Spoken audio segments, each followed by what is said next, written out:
హల్లెలూయా. దేవునామానికి మహిమ కలుగును గాక. మీ అందరికీ నా ప్రేమపూర్వక వందనాలు. అందరికీ వందనాలు. బాగున్నారా? కృపయు సమాధానం మీకు కలుగును గాక.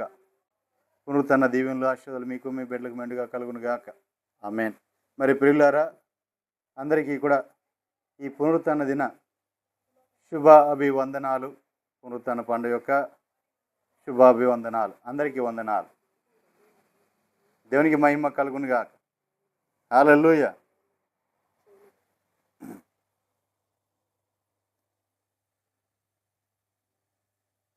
చూడండి ప్రియులారా, మరి ఈ దినం పరిశుద్ధాత్మ దేవుడు నీతో నాతో ఏం మాట్లాడదాలని చెరవాటి మాటలు ధ్యానించుకుందాం.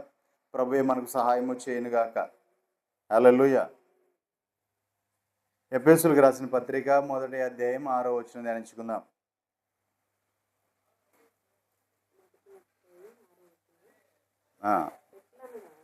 ఎట్లనగా తన ప్రియుని యందు తాను ఉచితముగా మనకు అనుగ్రహించిన కృపా మహిమకు కీర్తి కలుగునట్లు తన చిత్త ప్రకారమైన దయా సంకల్పము చొప్పున యేసుక్రీస్తు ద్వారా తనకు కుమారులుగా స్వీకరించుటకై మనలను ముందుగా తన కోసం నిర్ణయించుకొని మనము తన ఎదుట పరిశుద్ధులమును నిర్దోషముల ఉండవలెనని జగత్పునాది వేయబడక మునిపే ప్రేమ చేత ఆయన క్రీస్తులో మనలను ఏర్పరచుకునేను. హల్లెలూయా. చిన్ని పిల్లరా, చదవబడిన భాగం మనం చూసినట్లయితే తన ప్రియుని తాను ఉచితముగా మనకు అనుగ్రహించిన తన కృపా మహిమకు కీర్తి కలిగినట్లుగా తన చిత్త ప్రకారమైన దయా సంకల్పము చొప్పున యేసుక్రీస్తు ద్వారా తనకు కుమారులుగా మనల్ని స్వీకరించారు ప్రభువారు. అది ఆయన ఇష్ట ప్రకారంగా చేశారు. ఎవరి ద్వారా? ప్రభువైన యేసుక్రీస్తు వారి ద్వారా ఆయన మనల్ని కుమారులుగా చేసుకున్నారు. ఎందుకంటే ఆయన రక్తంలో కడగబడి ఆయనకు సొత్తుగా మనం మార్చబడి ఆయన పోలికలో ఆయన రూపంలో ఆయన స్వరూపాలుగా మనం మారటానికి ఆయన చేసిన ఆ కృపను బట్టి, ఆయన కార్చిన ఆ రక్తాన్ని బట్టి, ఆయన మనకిచ్చిన ఆ విడుదల విమోచన ఆ జీవాన్ని బట్టి ఆయన ఏం చేశాడు అంటే తండ్రికి మనల్ని కుమారులుగా మార్చాడు. ఎందుకు మార్చాడు అంటే మనము కుమారులుగా ఉన్న మనము కోల్పోయిన ఆ వారసత్వాన్ని, దేవునికి కుమారులు ఉండే మనము ఆ కోల్పోయిన వారసత్వం అనే అర్హతను తిరిగి జయించి అపవాది శర నుంచి విడిపించి మనలను ఆయనకు సొత్తుగా మరిపడి ఆయన సంపాదించాడు. ఆయన స్వరక్తం ఇచ్చి మనం కొనుక్కున్నాడు. దేవునికి మహిమ కలుగునుగా. హల్లెలూయా. కాబట్టి ప్రియులారా, ఇప్పుడు మనల్ని తండ్రి ఏం చేశాడంటే యేసుక్రీస్తు ద్వారా ఇప్పుడు మనల్ని కుమారులుగా స్వీకరించాడు. దేవునికి మహిమ కలుగునుగా. హల్లెలూయా. ఒకప్పుడు కుమారులుగా ఉండే మనమే ఏమైపోయిందంటే మన పితరుల కాలంలో ఆదాము చేసిన దోషం వల్ల కొట్టివేయబడ్డాం. అక్కడ నుంచి ఆయన కుమారులు అని పిలిపించుకునే దాని నుంచి మనం దూరం అయిపోయాం. అలా దూరం అవుతూ వస్తూ రాను ఏమైందంటే ఈ మానవుడు తప్పిపోవడం మొదలుపెట్టాడు. ఎలా తప్పిపోయాడు? ఏ విధంగా తప్పిపోయాడు అంటే సృష్టిని ఆరాధించడం మొదలుపెట్టాడు. సృష్టిలో ఉన్న సమస్తాన్ని పూజించడం మొదలుపెట్టాడు.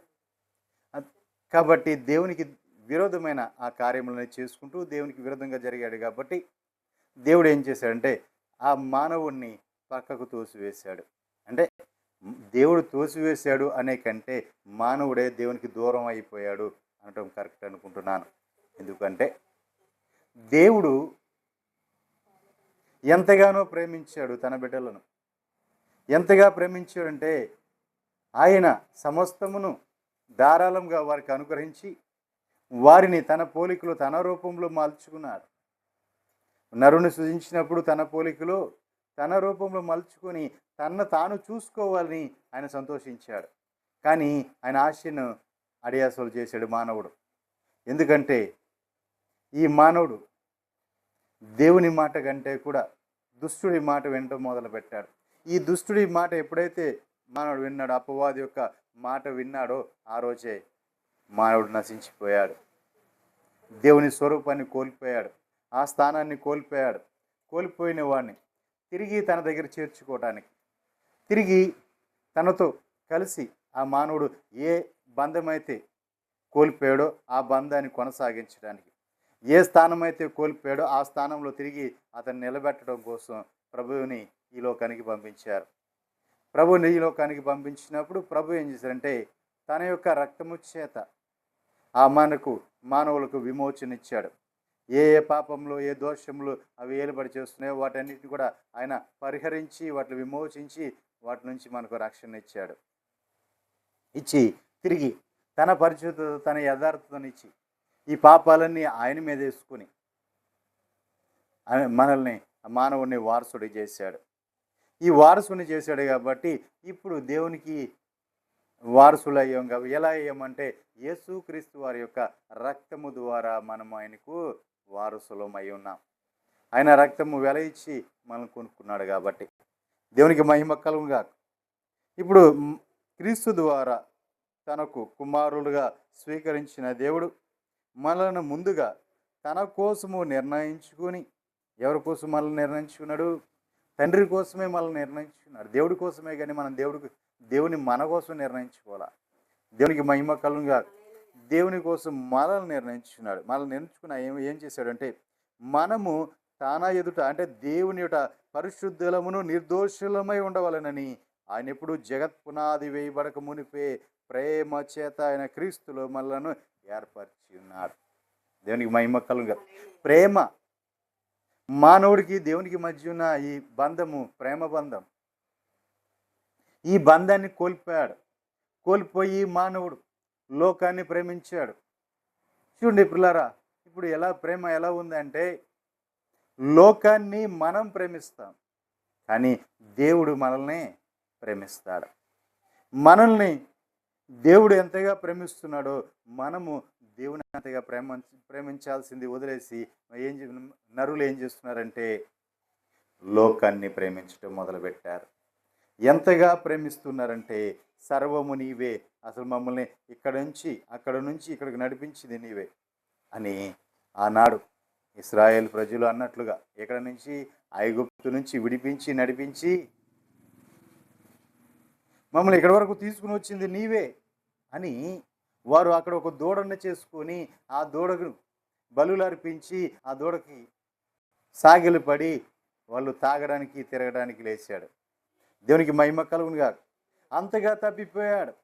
శివుని పిల్లారా, సర్వశక్తి గల దేవుడు సమస్తమును నోటి మాట కలుగు చేసిన దేవుడు వచ్చి ఆయనే స్వయంగా దిగి వచ్చి మోషేని నిలబెట్టి మోషేతో సమస్తము జరిపించుకుంటూ వాళ్ళందరినీ విడిపించి తీసుకుని వెళ్తుంటే ఆ పర్వతం దగ్గర, సినాయి పర్వతం దగ్గరకు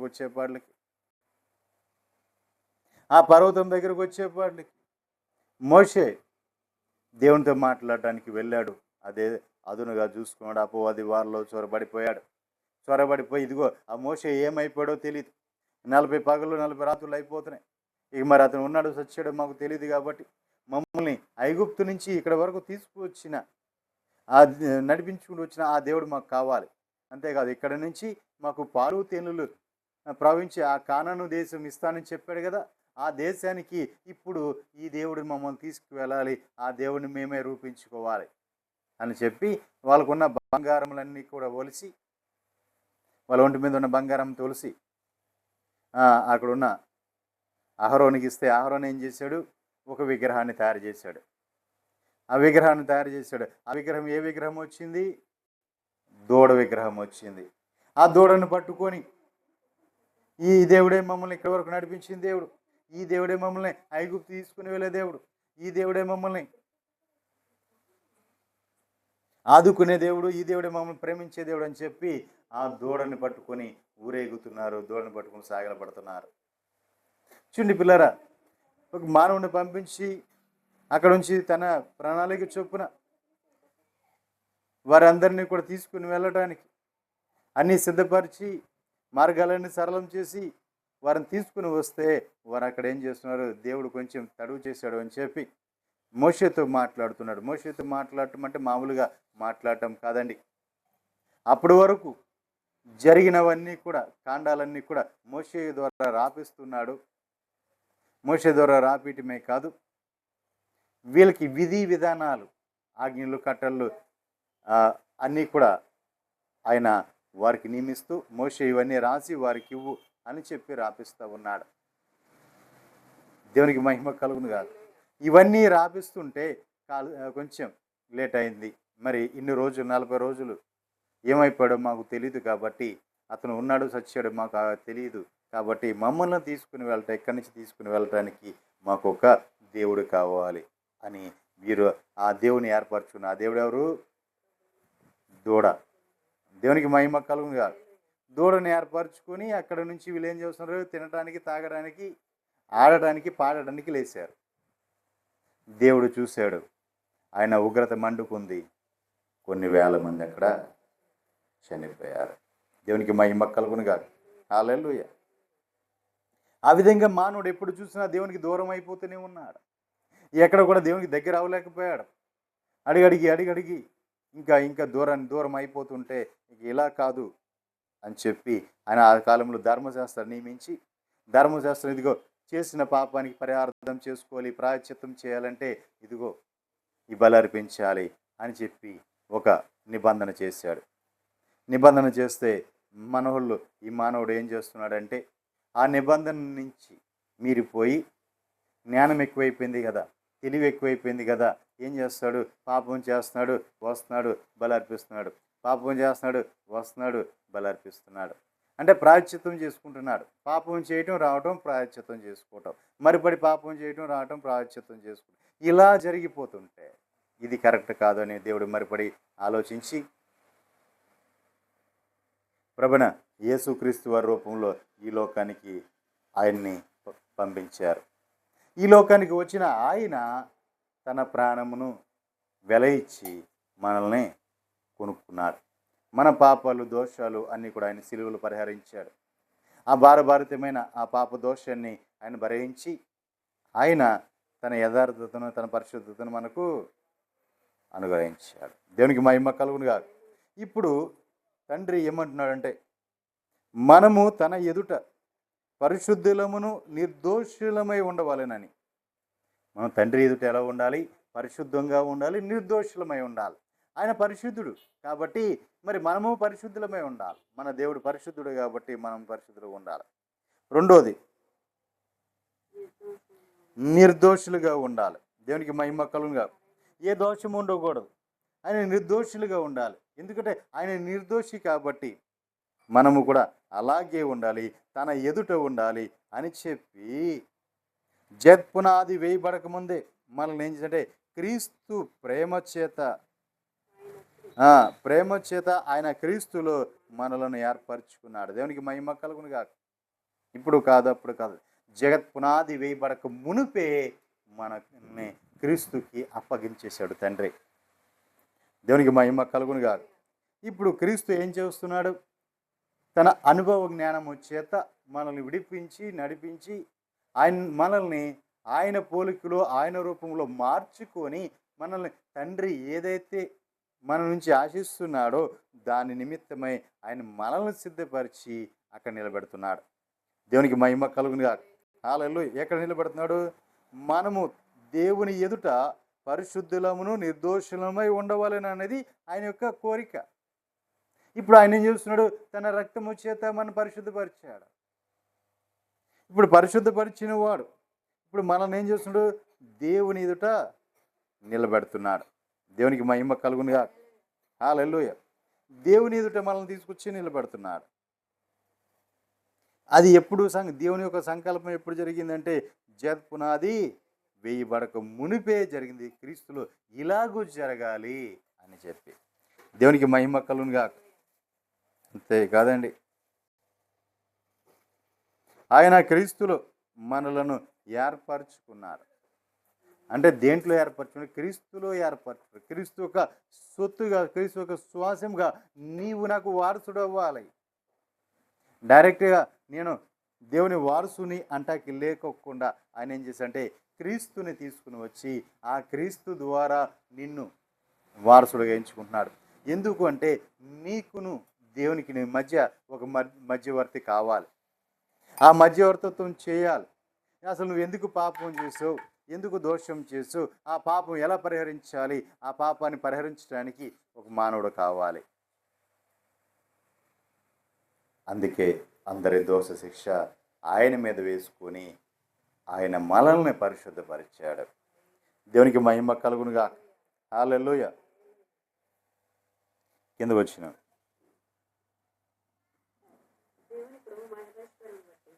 దేవుని కృపా మహదైశ్వర్యం బట్టి ఆ ప్రియుని యందు ఆయన రక్తము వలన మనకు విమోచనము అనగా మన అపరాధములకు క్షమాపణ మనకు కలిగి ఉన్నది. దేవునికి మహిమ కలుగునుగా. మనము చేసిన ప్రతి అపరాధమును కూడా క్రీస్తు ద్వారా మనకు క్షమాపణ కలిగి ఉన్నది, మనకు క్షమాపణ కలిగి ఉంది. మనం పాపం చేసాం, దోషము చేసాం, అతిక్రమించాం. ఇవన్నీ కూడా క్రీస్తులో ఆయన ఏం చేశాడంటే వీటన్నిటిని కూడా మనము చేసినవి కూడా ఆయన మీద వేసుకొని ఆయన మనల్ని పరిశుద్ధపరిచి పవిత్రపరిచాడు. దేవునికి మహిమ కలుగునుగా. కింద వచ్చిన కాలము చూడండి, కాలము సంపూర్ణమైనప్పుడు జరగవలసిన ఏర్పాటును బట్టి ఆయన తన దయా సంకల్పము చొప్పున దేవుని చిత్తము గూర్చిన మర్మమును మనకు తెలియచేసి, చూడండి దేవుని చిత్తం ఏమన్నదో అది మనకు తెలియజేసి మనల్ని సంపూర్ణమైన జ్ఞాన వివేచనలు కలుగుటకు ఆ కృపను మన ఎడల విస్తరింపచేశాడు. హల్లెలూయా. నిజం పిల్లారా, ఆ కృప ఇప్పుడు మన ఎడల విస్తరించి ఉన్నది. దేవునికి మహిమ కలుగునుగా. కింద వచ్చిన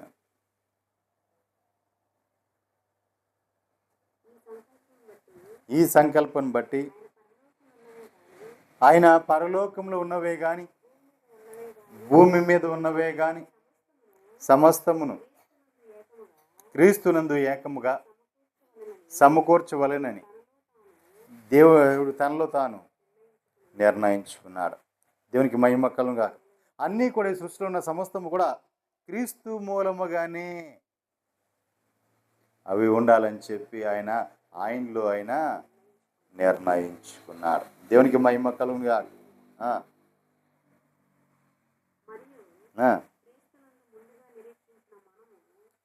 క్రీస్తునందు ముందుగా మనం విశ్వసించి ఉన్నారు. మనలో ఆ నిరీక్షణ కలిగిన మనము తన మహిమకు కీర్తి కలగజేయవలెనని దేవుడు తన చిత్త ప్రకారమైన సంకల్పం బట్టి మనలను ముందుగా నిర్ణయించాడు. ఆయన యందు స్వాస్థ్యముగా ఏర్పరిచాను. దేవునికి మహిమ కలుగునుగా. ఇప్పుడు క్రీస్తునందు మనల్ని శ్వాసంగా ఏర్పరిచాడు. మనం ముందుగా నిర్ణయించుకున్నాడు. ముందుగా నిర్ణయించుకొని ఇప్పుడు క్రీస్తునకు మనల్ని అప్పగించాడు, దాసులుగా అప్పగించాడు. క్రీస్తునకు మనము దాసులమై ఉన్నాం. ఎందుకంటే ఆయన స్వరక్తము చేత మనము కొనబడిన వారు. ఆయన స్వరక్తము చేత కొనబడిన వారు. ఆయన రక్తము వెలచి కొనుక్కున్నాడు కాబట్టి మనం క్రీస్తుకు దాసులమై ఉన్నాం. దేవునికి మహిమ కలుగునుగా. హల్లెలూయా. కొలసీలకు రాసిన పత్రిక 2వ అధ్యాయం 20 వచనం.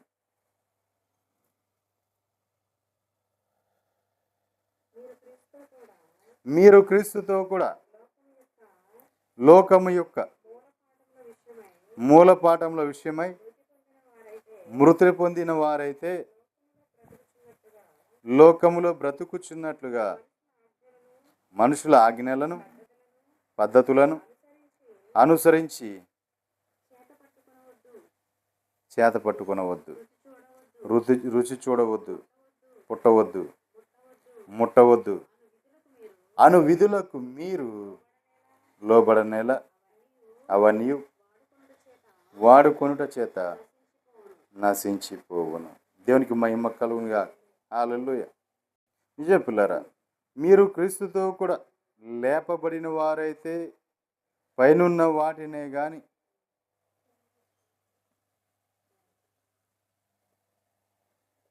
పైనున్న వాటిని వెతకాలి. అక్కడ క్రీస్తు దేవుని కుడి పార్శ్వమున కూర్చుని ఉన్నాడు. దేవునికి మహిమ కలుగునుగా. మనము క్రీస్తుతో కూడా ఉన్న వారమైతే, క్రీస్తును స్వరక్తంగా అంగీకరించిన వారమైతే, క్రీస్తు సొత్తు అయితే మన ఆశ అంతా ఎక్కడ ఉండాలి? పైనున్న వాటి మీద ఉండాలి. ఆకాశము దాని సంపూర్ణత, అసలు ఆకాశంలో ఏముంది, దాంట్లో ఏముంది అనేది ఆకాశము దాని యొక్క సంపూర్ణత కూడా మనము గ్రహించగలగాలి, దాన్ని పొందుకొని అనుభవించాలి. దేవునికి మహిమ కలుగునుగా. హల్లెలూయా. నిజమే పిల్లరా, ఆకాశమును దాని సంపూర్ణతయు క్రీస్తువై ఉన్నాయి. కాబట్టి మనం ఏం చేయాలంటే ఆ సంపూర్ణతను మనం స్వాధీనపరచుకోవాలి. దేవునికి మహిమ కలుగునుగా. హల్లెలూయా.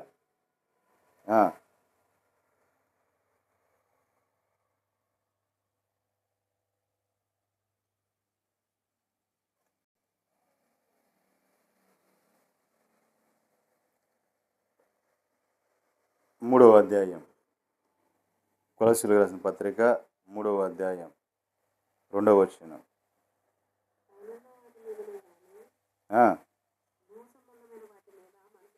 చూడండి, మన మనసు అంతా ఎక్కడ ఉండాలి? పైనున్న వాటి మీద ఉండాలి కదా, తప్ప భూ సంబంధమైన వాటి మీద ఉండకూడదు. ఎందుకంటే మీరు చనిపోయారు, మీ జీవము క్రీస్తుతో కూడా దేవుని యందు దాచబడిన. దేవునికి మహిమ కలుగునుగా. మీరు చనిపోయారు. రెండోది, మీ జీవము క్రీస్తుతో కూడా ఉంది. దేవునికి మహిమ కలుగునుగా. క్రీస్తుతో కూడా ఉంది. కానీ ఇప్పుడు మనం ఏం చేస్తున్నామంటే పైనున్న వాటి వైపు మన ధ్యాస లేదు, పైనున్న వాటి వైపు మన ఆశ లేదు, పైనున్న వాటిని మనం ఎంచట్లేదు. మనం ఎంతవరకు, మన చూపు అంతా ఎంతవరకు ఉందంటే ఈ భూలోక సంబంధమైన వాటి మీదే ఉంది. ఈ లోకము దాని వైభవం వైపే ఉంది. ఎటు చూసినా కంటికి ఇంపుగా కనపడాలి, ఎటు చూసినా కనుకు పచ్చగా కనపడాలి అంటారు కదా. ఆ విధంగా ఎటు చూసినా మన కన్నుకి నేత్రానందము కావాలి. నేత్రానందం. దేవునికి మహిమ కలుగునుగా. నువ్వు ఈ లోకంలో ఎటు చూసినా ఏం చేసినా అది నేత్రానందంగా ఉంటుంది. దేవునికి మహిమ కలుగునుగా. కానీ అసలు మనం చూడాల్సింది ఎటువైపు? కింద వైపు కాదు చూడాలి, పైనున్న వాటి వైపు చూడాలి, వాటి మీద మనసు ఉంచాలి. అబ్రహాము ఎప్పుడు చూసినా ఆకాశం వైపు చూస్తుండేవాడు. అబ్రహామా, నువ్వెందుకు ఆకాశం వైపు చూస్తున్నావు అంటే,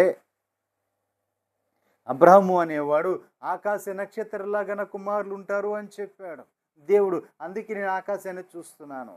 ఓ అబ్రహామా, మరి దేవుడు నీకు ఇంకో మాట కూడా ఇచ్చాడు కదా, సముద్రపు ఇసుకరేలు అంతా నీ సంతానం ఉంటుంది అన్నాడు కదా, నువ్వు లెక్కించగలితే లెక్కించన్నాడు కదా. మరి గుప్పుడు ఇసుక పట్టుకుంటే నీకు రోజు గడిచిపోతుంది, నువ్వు ఎక్కడ లెక్కిస్తావయ్యా?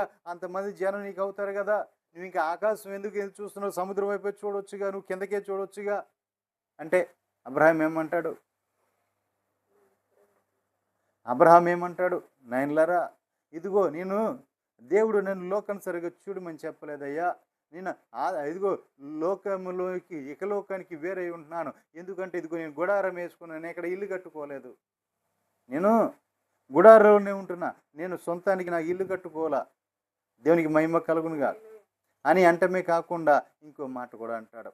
ఏమంటే, ఇదిగో ఆకాశము చూసావా? ఆకాశము దాని సంపూర్ణతయు. అది ఎవరిదనుకున్నావు? ప్రభువుది. ఆ సంపూర్ణత రేపు నాకు కావాలి, నాకు నా బిడ్డలకు కావాలి. ఆకాశ నక్షత్రాలు అనుకుంటున్నాం, అవి స్టార్లు, అవి ఎలా కనపడుతున్నాయి, ఎలా ప్రకాశిస్తున్నాయి, పగలు రాత్రులు ఎలా వెలుగునిస్తున్నాయి. అలా రేపు నా బిడ్డలు అలా ఉండాలి. ఇంకో విషయం చెప్పమంటారా? ఇదిగో నా బిడ్డలు పరలోక రాజ్యంలో దేవుడే నిర్మిస్తున్నా ఆ గృహాలు ఉన్నాయి, ఆ ప్యాలెస్లు ఉన్నాయి, వాటిలో నా కుమారులు జీవించాలి. నా బిడ్డలు అక్కడ ఉండాలి. ఎందుకంటే మేము ఇక్కడి వారం కాదు, మేము అక్కడి వారం. దేవునికి మహిమ కలుగునుగా. ఇలా అబ్రహాము చెప్తాడు, ఎన్నో మాటలు చెప్తాడు అబ్రహాము. దేవునికి మహిమ కలుగును గాక. ఎందుకయ్యా అంటే అబ్రహాము ఆయన చూసింది, ఆయన ఆశ, ఆయన ధ్యాస అంతా కూడా ఎక్కడుంది అంటే పరలోకము, దాని వైభవం మీదే ఉంది. దేవునికి మహిమ కలుగును గాక. నా దేవునితో కలిసి నేను ఇలా ఆరాధించబోతున్నాను. నా దేవునితో కలిసి నేను 1000 ఏండ్లు పరిపాలన చేయబోతున్నాను. నా దేవునితో కలిసి నేను ఇలా జీవించబోతున్నాను అని అబ్రహాం యొక్క ఆశ అంతా కూడా ఎక్కడుంటుందంటే దేవుని యొక్క సన్నిధానం. దేవునికి మహిమ కలుగును గాక. ఈయన చూపు అంతా ఎక్కడ చూస్తున్నట్టే ఆకాశం వైపు చూస్తున్నట్టే, ఆకాశంలో కనిపించే ఆ నక్షత్రాల వైపు చూడలా. నక్షత్రాలని సృజించిన ఆ దేవుడు పైన ఉన్నాడు కాబట్టి ఆ దేవుని వైపు ఉంది ఆయన కన్ను. దేవునికి మహిమ కలుగును గాక. హల్లెలూయా.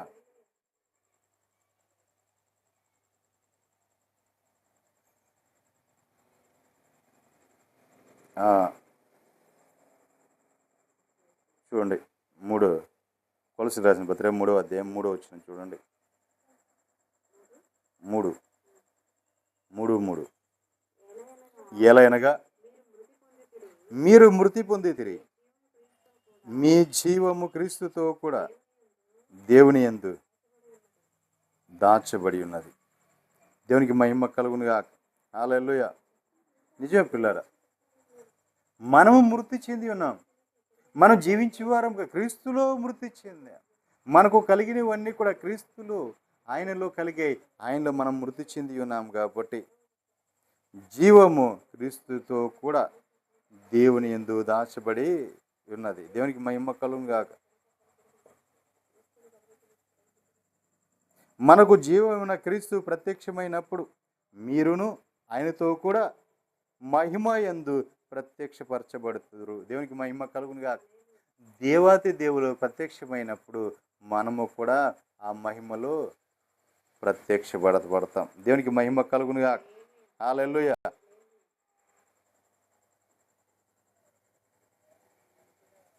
హెబ్రీయులకు రాసిన పత్రిక 3వ అధ్యాయం 12వ వచనం ధ్యానించుకుందాం.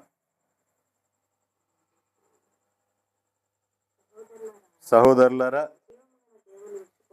జీవము కలిగిన దేవుని విడిచిపోనట్లు విశ్వాసము లేని దృష్ట హృదయము మీలో ఎవని ఎందైనను ఒకవేళ ఉండునేమో అని జాగ్రత్తగా చూసుకోండి. దేవునికి మహిమ కలుగును. జాగ్రత్తగా చూసుకోవాలి. ఒకవేళ మనలో ఏమైనా ఉంటుందేమో అనేది మనము జాగ్రత్తగా చూసుకోవాలి. దేవునికి మహిమ కలుగును గాక. దృఢ విశ్వాసము,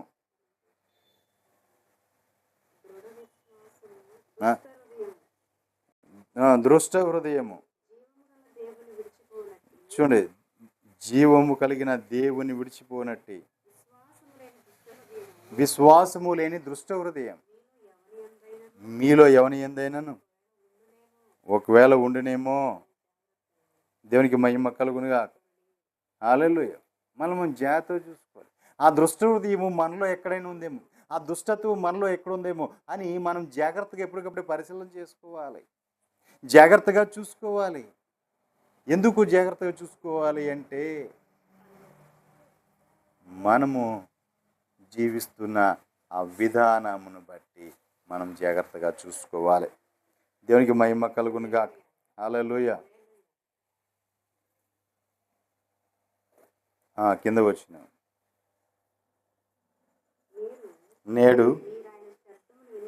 నేడు అంటే ఈరోజు మీరు ఆయన యొక్క శబ్దము విని నీడల కోపం పుట్టించినప్పటి వలె మీ హృదయములను కఠినపరచుకొనకూడని ఆయనతో చెప్పాడు. దేవునికి మహిమ కలుగును గాక. మన హృదయాలు మనం కఠినపరచుకోకూడదు. మన హృదయాలు మనం ఏం చేయాలి? కఠినపరచుకోకూడదు. ఎంతవరకు శాంతంగా ఉండడానికి చూడాలి, ప్రశాంతంగా ఉండడానికి చూడాలి. దేవునికి మహిమ కలుగును గాక.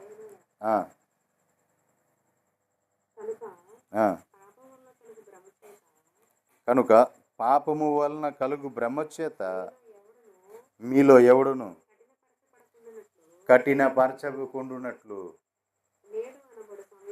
చూడండి, నేడు అంటే ఈరోజే సమయం ఉండినప్పుడు ప్రతి దినము కూడా ఒకరికొకరు బుద్ధి చెప్పుకోవాలి. దేవునికి మహిమ కలుగునుగా. హల్లెలూయా. నిజం. ప్రతి దినము కూడా ఒకరికొకరు బుద్ధి చెప్పుకుంటూ ఉండాలి, సరి చేసుకుంటూ ఉండాలి. ఇదిగో ఇది తప్పు, ఇది రైట్, ఇలా ఉండాలి, అలా ఉండకూడదు అని చెప్పి ఎప్పటికప్పుడే సరి చేసుకుంటూ ఉండాలి. దేవునికి మహిమ కలుగునుగా. హల్లెలూయా. అంతేకాదండి,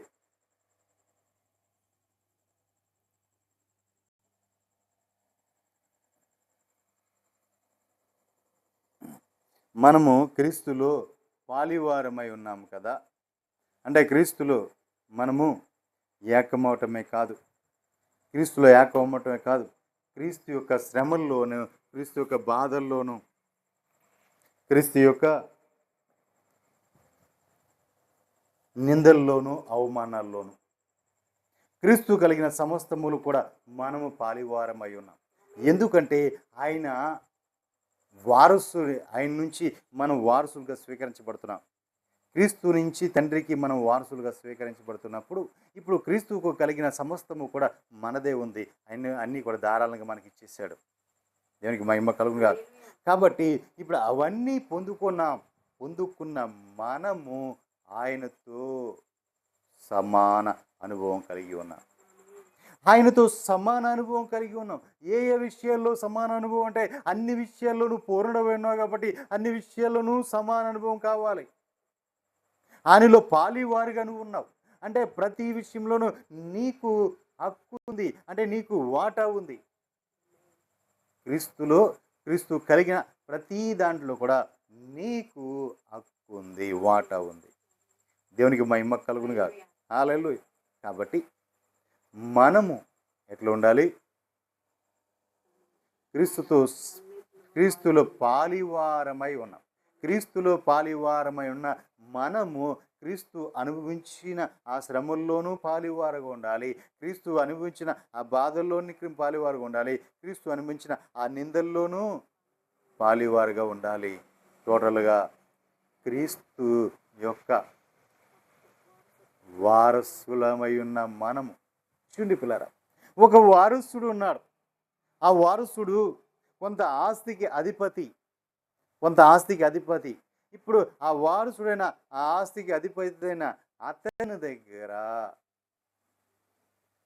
ఎవరైనా ఒకరు అప్పు తీసుకుంటే, ఏదైనా వస్తువు తీసుకుంటే ఇప్పుడు దాన్ని తిరిగి ఏం చేయాలి? ఇవ్వాలి.